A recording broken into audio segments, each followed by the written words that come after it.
astrology. Sir Jeffy is an expert astrologer. Thank you for calling me an expert. You're I welcome. guess I consider being an expert at this point. I refer to him for all my astrological questions, and I would like to get on record some thoughts from Sir Jeffy regarding astrology in general and how Sir Jeffy uses astrology in his life and why it's important to him. Great. Well, first, I'll start off just sort of historically. I first got into astrology because I started being very interested in what makes people who they are, and I wanted to understand more. I was driven to understand. And when I was 15, 16 years old, someone gave me a Sagittarius book and said, look up all this stuff.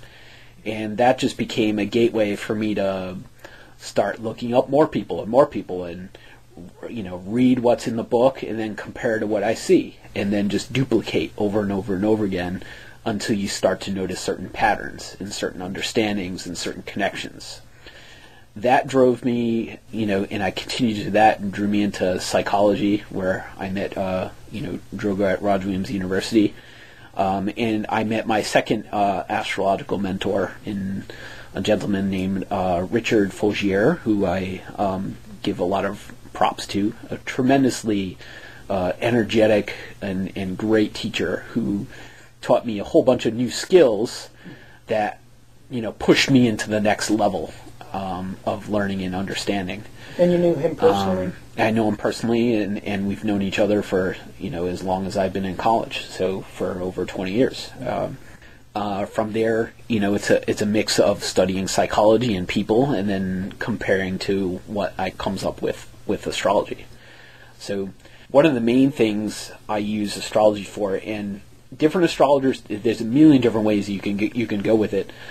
The primary thing that I use astrology for is to understand other people and understand how my energies connect with somebody else's, and understand the areas of conflict and the areas of harmony, and hopefully to adjust how I'm working my way through the universe so that we can get to a better working relationship or harmony. The second part that I use it for is astrology is a very good way to kind of map out time and cycles, ups and downs and things. When you say, is this a good time for that? How do you know it's a good time for that? Astrology seems to be a map to, give you some sort of indication, what is good timing for this. A great example is the timing of right now. It's May 3rd, 2015, full moon, and I planned this trip specifically around this particular time period. On May 18th, we have Mercury retrograde happening for 3 weeks, and once you usually plan trips during Mercury retrograde, there tend to be delays and miscommunications, and things come up to delay your travel plans and whatnot. It was much better for me to take a vacation now to go traveling and see the world and get out there than doing it during Mercury retrograde over a Memorial Day weekend. That's just one example of how I use astrology to weave my way through time and have some sort of understanding of how to plan things. And I've known over my 20 plus years of using astrology that it's been effective, it's been valuable, it's been enlightening to a certain extent. And there are times when I say, I'm just going to ignore it and do stuff. It still happens. It still, surprises me. So to me, it's experiential, evidence-based understanding compared with, the astrological charts that I check on a daily basis. And thankfully, with modern technology, you can do charts in an instant on a smartphone, and that just helps tremendously. Well, let's go on. Let me talk about kind of a couple of types of astrology for people who maybe this is kind of like an astrology 101 thing. First of all, natal charts, where you can do for when your birth information is. That will give you a basic imprint of what energies you have here moving forward. analyzing transits would be another particular point, that you're looking at how different cycles are happening and when certain transits are set to happen with you. Maybe understanding some upcoming trends so you can plan for them. That's another brand. I particularly do this branch of astrology that not a lot of other astrologers do, but I do, called astrocartography. What that is taking your chart, putting it on a map, so that you can understand if you want to move to another location or take a vacation to another location, what sort of aspects will become more important when you particularly go to that location. So if I wanted to, take a trip to Costa Rica, different aspects would come up than in Rhode Island, where I live, and that sort of thing. You can also do it for all sorts of public figures and public, all sorts of people out in the world, and understand, historically, that where they've traveled and what sort of influences have changed, and give you another dimension to like history.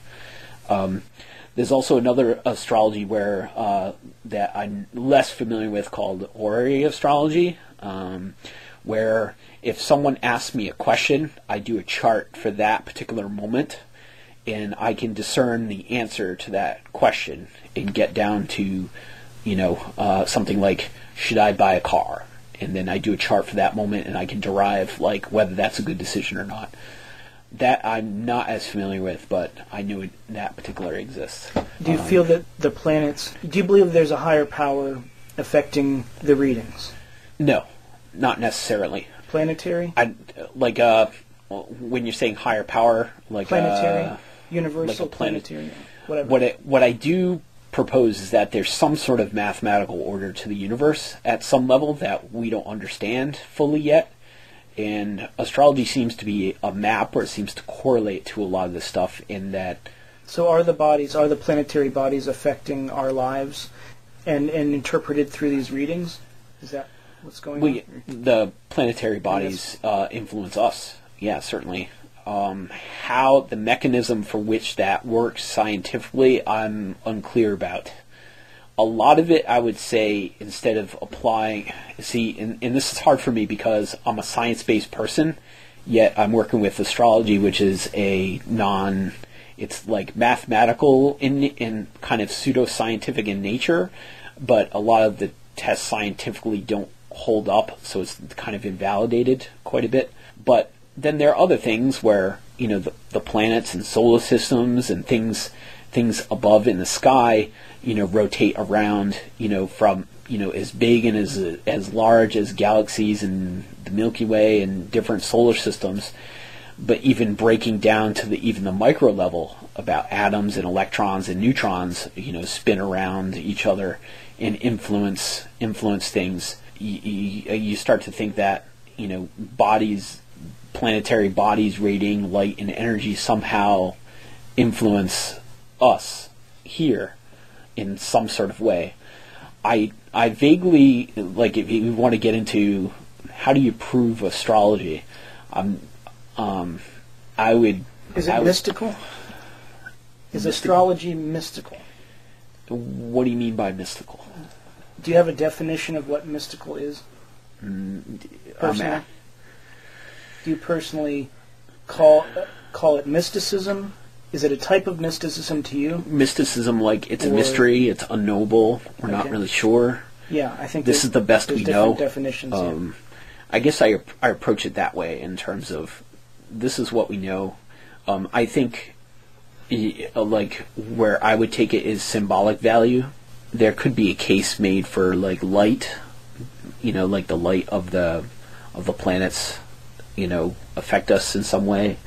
But I know there's information, there's probably an astrophysics kind of guy who would like disprove that sort of theory. There's another thought too, like what if you were born in space? Then how would you do a chart? And I have no idea how that would work. It would probably require some really complex mathematics. Part of my trouble with some of these questions about proving or whatever is that I'm a psychology guy. I'm not like a astrophysics mathematical guy, so I just don't have the capability of that. I just use it as a framework to understand people from kind of like a symbolic, mythical, I guess, point of view. And that's, I guess, as close as I could come. Obviously, if I can gather more evidence, or if I had time to network with the top astrologers and hear what they're saying about answering that question, it would, evolve my view on it. Okay, let's talk about your general theory of psychology.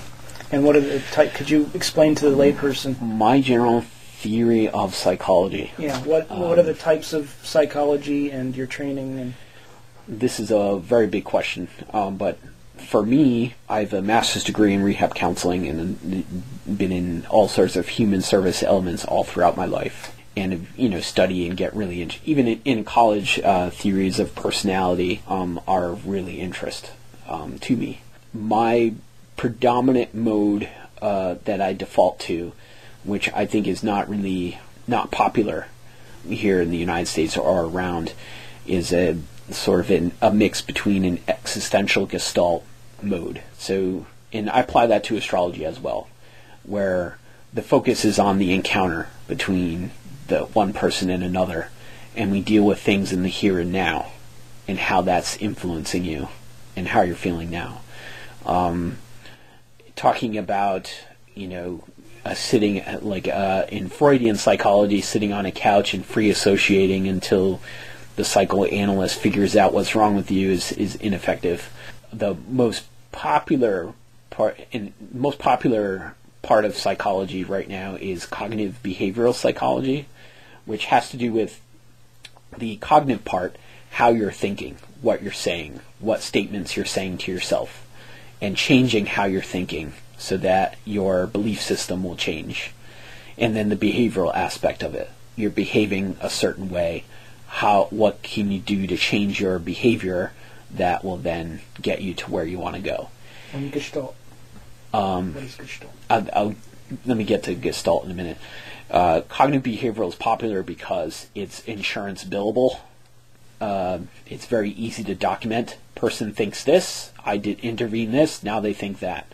Or this is the behavior that's going on, we did this change, and now this behavior occurs. And insurance companies like that mathematical thinking, so it just kind of works, A lot harder with existential Gestalt because it's unique, it's encounter driven, it's bringing things to the surface that work about. I was when I was speaking before to Drogo about what is Gestalt, and I had suggested to resolve some of Drogo's daddy issues, and I said, just imagine your dad right next to you, start talking to him, tell him how you feel right now, and if he were to do that, and as he would start doing that, we would have a direct experience of his encounter with his father to go over all of his daddy issues. And we would both together see what comes up and talk about it. And then that conversation might bring us into all sorts of different areas. So it's more mutual than the original Freudian, let me tell you what your problem is. Right. The Freudian psychology we'll get into, the counselor will be the expert and the client is sort of, or the analyst has all the answers and the client doesn't. And I'm oversimplifying a bit. The Neo-Freudians probably have gotten ahead of that or gotten beyond that. Fair enough. But if you go see a psychoanalyst, they're going to start by delving into your past. And one of the differences that existential/Gestalt will do, we'll talk with the present. Let's deal with what's going on. What's important for you right now? And let's start with that. Personal history is important to gain kind of an understanding of the landscape, but we're not going to keep talking about, well, how's your father doing? Or what's your, delving into the past and different things like that. We're going to deal with, what's the presenting problem and go forth from that, and then try to, work with it to change it and to see. Also, Gestalt deals a lot with what's happening in your body. Every time I have an argument with my wife, my neck hurts. So the therapist might say, well, if the pain in your neck would be able to speak, what would it be saying? And do some interesting things and direct role plays about that, and you get to some pretty unique places through direct experience, rather than doing some other other things, or talking about your behaviors, which is sort of separate than you. There's a family psych direction going to. I'm of the mindset of a guy named Carl Whitaker, who his theory of family psychology is that there is no theory of psychology for families, and that mostly it's you gotta you're working with the family to sort of get them to relate better, and either turning the anxiety up or turning it down, and having this very unique phenomenal approach that kind of matches my Gestalt existentialism. But you're looking at the family as a system that Drogo, you're not the problem in your family, it's your family system. I can't just treat you, I have to treat you, your mother, your brother, your sister, your father, whoever. All of you has to come here, or it has to be represented for you to be fixed. There are no scapegoats, and I think that kind of works, because I feel like a direct approach is with the focus on the phenomenological. This is what I'm experiencing in the world. It's very direct, and it's very, very present, and you don't waste time. You get right to it. And I like that. I use that a lot in my profession when I'm meeting with clients, trying to get an understanding of what's most important right now. And then we have to go through a lot of the structural, bureaucratical stuff that I have to do in order to move things forward. But I'm fairly open-minded with a lot of that stuff, and sometimes I go into a meeting without any sort of preconceived plan, and we just I go with what the encounter generates. Fair enough.